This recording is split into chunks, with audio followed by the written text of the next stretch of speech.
महाराष्ट्राच्या राजकारणात चर्चा सुरू आहे मागच्या काही दिवसांपासून, ती म्हणजे की ठाकरे बंधू एकत्र येणार का।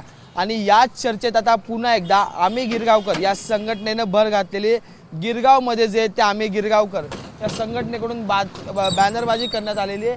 परप्रांतीयांचे महाराष्ट्र गिळण्याचे मनसुबे पूर्ण होण्या अगोदर एकत्र या आणि मराठी लोकांना वाचवा असा आशय या बॅनरवर आपल्याला पाहायला मिळते।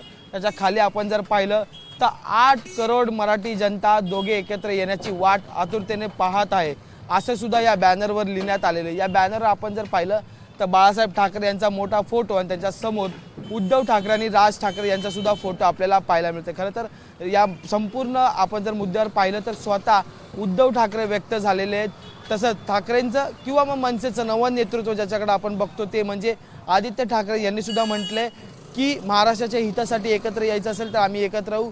तर अमित ठाकरे म्हणतात की मला काही प्रॉब्लेम नाही, दोघांकडे फोन आहे, एकमेकांना फोन करतील आणि संपूर्ण जे ते प्रकरण पुढे जाईल। यात काल उद्धव ठाकरे यांनी पत्रकार परिषद घेत म्हटलं आहे की आता थेट बातमीच देऊ। त्यामुळे एकीकडे दोन्ही ठाकरे बंधू एकत्र येणार असल्याची चर्चा सुरू असताना आता मुंबईत जे ते अशी बॅनरबाजी होताना पाहायला मिळते।